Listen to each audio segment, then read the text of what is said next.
எல்லாருக்கும் அந்த காலத்தில் நோயற்ற வாழ்வே குறைவற்ற செல்வம்னு சொன்னாங்க. ஏன் சொன்னாங்க? அந்த காலத்தில் உள்ள மக்கள் எல்லாமே நல்லா திடமாக இருந்தாங்க. ஆனால் இந்த உள்ள ஜெனரேஷனில் யாரை பார்த்தாலும் எல்லாருக்கும் ஒரு நோய் இருக்குது. அதை நாம் எப்படி சரி பண்ணலாம், நாம் எப்படி நம்ம ஹெல்த்தியாக வச்சுக்கலான்ட்டு ஒரு சின்ன டிப்ஸ் சொல்லுவேன். அதை ஃபாலோ பண்ணாலே போதும்.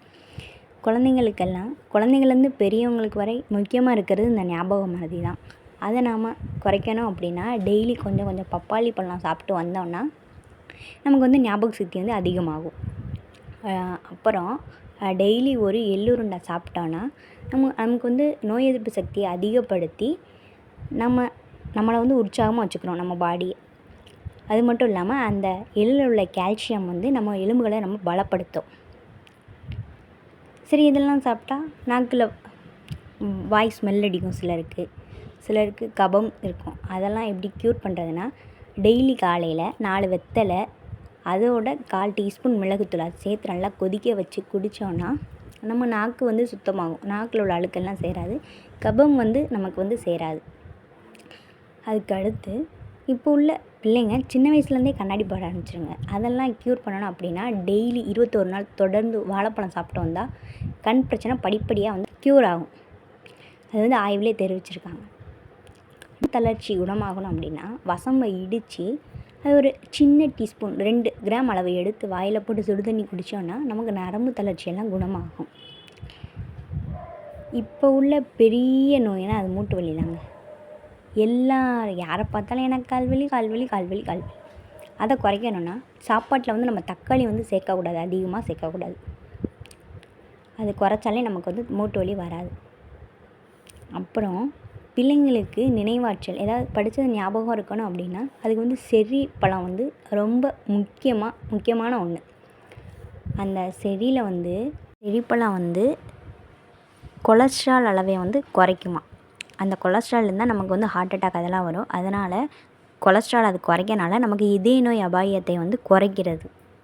எனக்கு கண் பிரச்சனையாக குணமாகணும் அப்படின்னா டெய்லி கேரட் சாப்பிட்லாம். கேரட்டில் உள்ள பீட்டா கரோட்டின் வந்து நமக்கு விட்டமின் ஏவாக மாறி நம்ம கண்களோட ஆரோக்கியத்தை வந்து பாதுகாக்கும். அதனால் டெய்லி கேரட் சாப்பிட மறக்காதீங்க. எல்லாருக்கும் மாம்பழம் பிடிக்காதவங்க யாருமே இல்லை. அந்த மாம்பழத்தை காய வச்சு உலர்ந்த மாம்பழமாக சாப்பிட்டோன்னா நோய் எதிர்ப்பு சக்தியும் நமக்கு கிடைக்கும். கண் பார்வைக்கும் அது நல்லா ஆரோக்கியமாக இருக்கும். ஆஸ்துமா குறையணும் அப்படின்னா அவங்க பண்ண வேண்டியது ஒரு 2 கிளாஸ் தண்ணியில் 10 மிளகு, 2 லவங்கம், 10 துளசி இலை அதெல்லாம் 10 நிமிஷத்துக்கு நல்லா கொதிக்க விட்டு அந்த தண்ணியை குடித்தா ஆஸ்துமா கொஞ்சம் கொஞ்சமாக குறையும். இப்போ உள்ள பெண்கள் எல்லாருமே க்ரீமாக போட்டு இளமையாக இருக்கிறத முதுமை தோற்றமாக காட்டுறாங்க. அதெல்லாம் போகணும் அப்படின்னா ஸ்ட்ராபெரி வந்து ரொம்ப நல்லது. ஸ்ட்ராபெரி சாப்பிட்லாம், முதுமை தோற்றத்தை தடுக்கும். சோளம் சாப்பிட்டோம் அப்படின்னா நம்ம உடம்புல உள்ள கெட்ட உப்புக்களெல்லாம் வெளியேற்றி சர்க்கரை அளவு வந்து கட்டுப்படுத்தும். இதில் நார்ச்சத்து அதிகமாக இருக்கிறதுனால மலச்சிக்கலுக்கெல்லாம் ரொம்ப நல்லது. நம்மளுக்கு எங்கேயாவது அடிபட்டுருச்சு அப்படின்னா அதுக்கு கிராம்பு எண்ணெயை வச்சோம்னா அது வந்து வலி நிவாரணியாக செயல்படும். சிலருக்கு மலச்சிக்கலால் ரொம்ப அவதிப்படுவாங்க. அவங்க அந்த மாதிரி மலச்சிக்கலில் பிரச்சனைலாம் சரியாக குணமாகணும் அப்படின்னா அவங்க வந்து டெய்லி மாதுளம்பழத்தை சாப்பிட்டா சரியாகும்.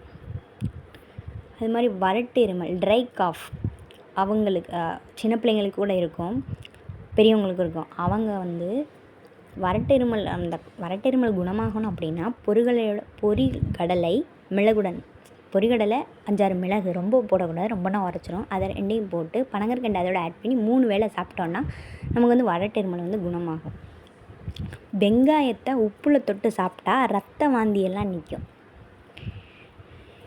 எல்லாருக்குமே ப்ரெக்னென்சியாக இருக்கிறவங்களுக்கு கூட பிளட் இல்லாமல் இருக்கும். அவங்க டெய்லி ஒரு 4 பாதாம் சாப்பிட்டாலே நமக்கு வந்து ரத்த சோப்பணுக்கள் வந்து நல்லா உற்பத்தி ஆகும்.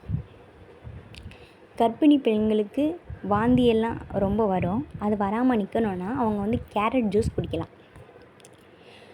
நம்ம தசைகளுக்கெல்லாம் ரொம்ப வலிமை கொடுக்கணும், உறுதியாக இருக்கணும் அப்படின்னா பீட்ரூட் சாப்பிடுங்க. நான் என்ன சாப்பிட்டாலும் எனக்கு டைஜஸ்டே ஆக மாட்டேங்கி ரொம்ப செரிமான பிரச்சனை இருக்குன்னா அவங்க வந்து கிவி பழத்தை சாப்பிட்டு வந்தால் அந்த செரிமான பிரச்சனைலாம் நீங்கும். சிலருக்கு என்ன சாப்பிட்டாலும் வயிற்றுப்போக்கு அந்த மாதிரி வயிறு உப்புச மாதிரி அந்த மாதிரி இருக்கும். அவங்க வந்து சோளம் சாப்பிட்லாம். சோளம் சாப்பிட்டா வந்து ஸ்வீட் கார்ன் சாப்பிட்லாம். சோளத்தில் ஸ்வீட் கார்ன் செஞ்சு சாப்பிட்டா நல்லது. அவங்க பாடி ரொம்ப உஷ்ணமாக இருந்துச்சுன்னா கமலா ஆரஞ்சு சாப்பிட்லாம். அந்த உடல் சூடில் இருந்தாலுமே நமக்கு முடி வந்து அதிகமாக இருக்கும், மன அழுத்தம் அதிகமாக இருக்கும், தூக்கமின்மை பிரச்சனை இருக்கிறவங்களுக்கு முடி ரொம்ப கொட்டும்.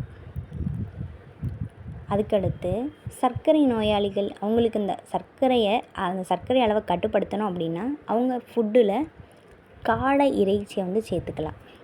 குழந்தைங்களுக்கு நெஞ்சு சளி அதிகமாக வரும். அந்த நெஞ்சு சளி குணமாகணும்னா உருளைக்கிழங்கு தோலை வெந்நீல கழுவி அதோட நெய் சேர்த்து நம்ம குழந்தைங்களோட மார்பில் தடவிட்டு மசாஜ் செஞ்சோன்னா நெஞ்சில் உள்ள சளியெல்லாம் நமக்கு வெளியேற்ற உதவும்.